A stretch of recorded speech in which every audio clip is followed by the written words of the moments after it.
Welcome everyone, Teal here. This is going to be another rant video, I guess. And I'm going to be talking about one of the things I've experienced while playing Elder Scrolls Online, which I'm not a fan of.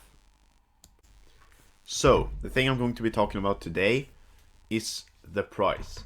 Now you might be thinking, I looked at the Steam store and it was only it was only like $20 or something like that. And well, that's true. That's the actual price tag of the game.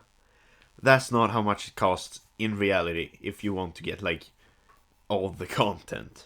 And this is probably the most expensive game I've seen ever. Even rivaling like Black Ops 2 with all DLCs. Like, this is extremely expensive if you want all the fucking content that there is, okay?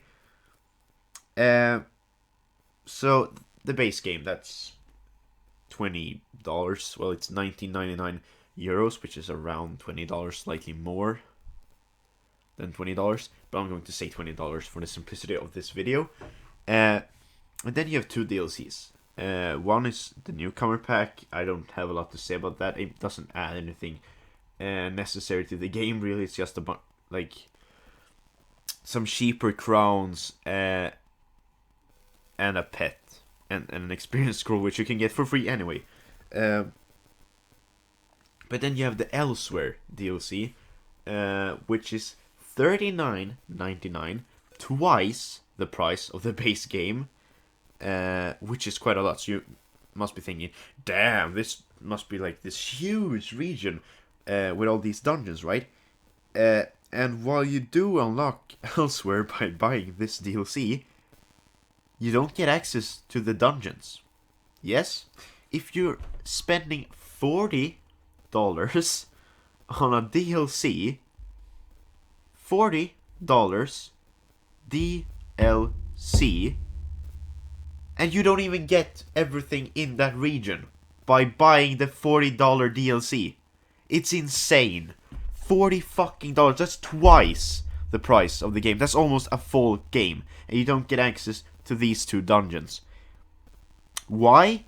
They're located in Elsewhere, northern and southern Elsewhere. I've checked, and it requires an ESO Plus membership, or you need to buy the dungeon DLC.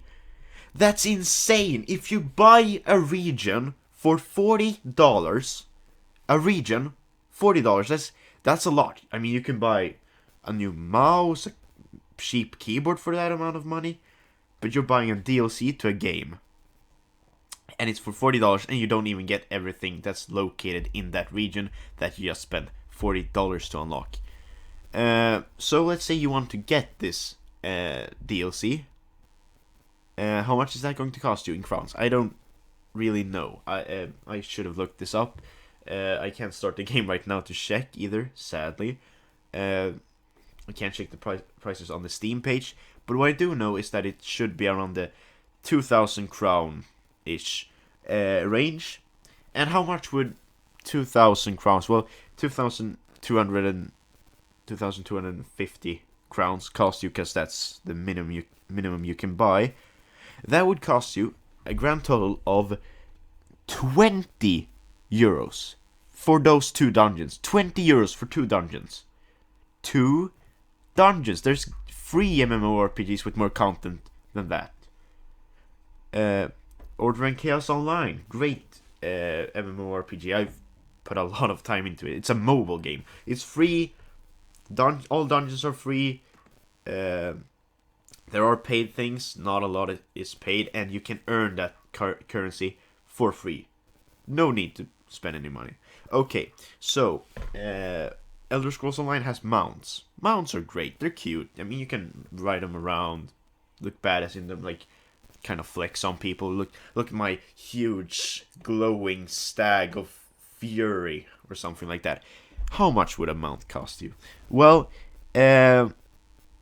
roughly, this depends, between 13 euros, unless you earn it for free through like an Atronaut crate, or buy one for like gold with those rest horses.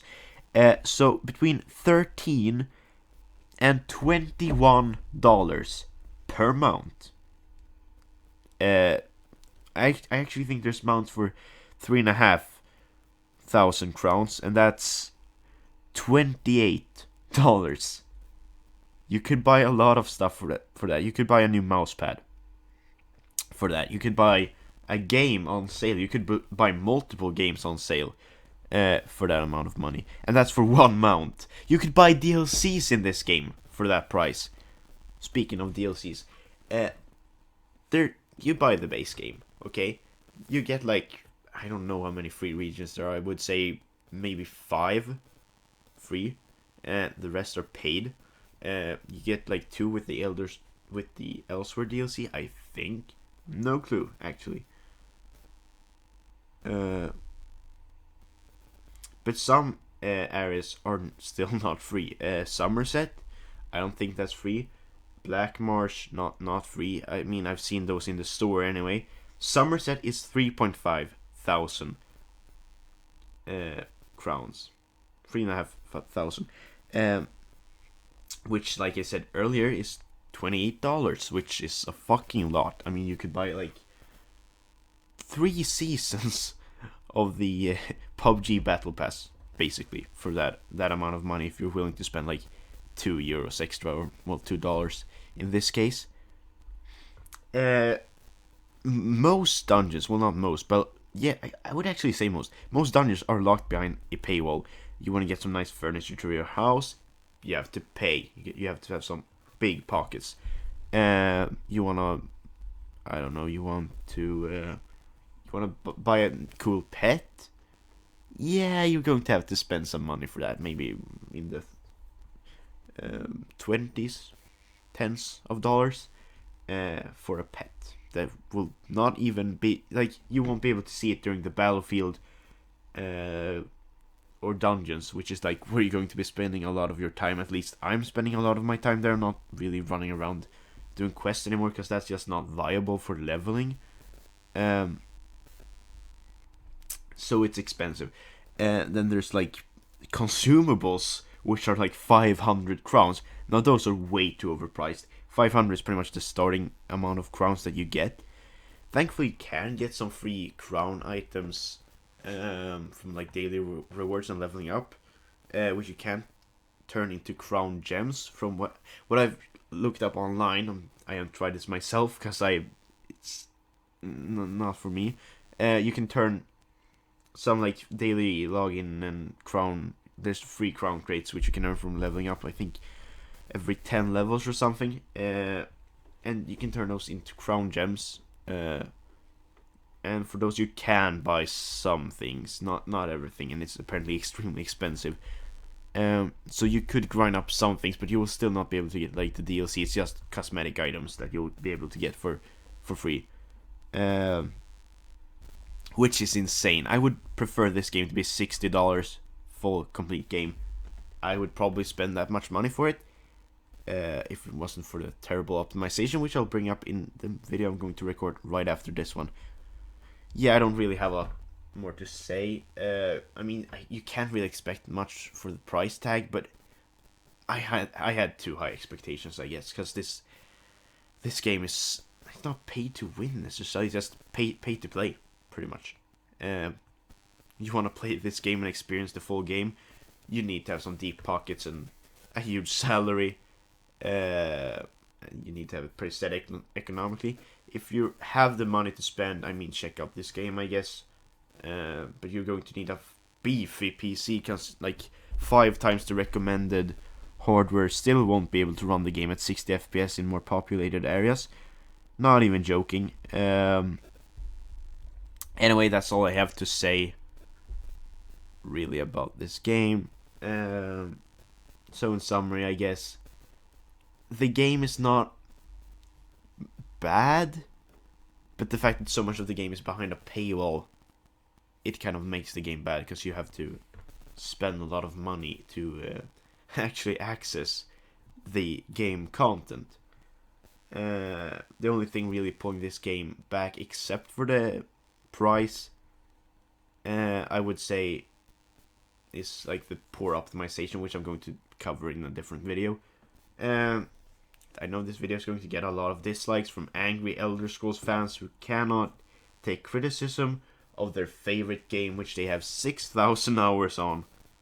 There's actually a person that I saw make a review with 6,000 hours on it.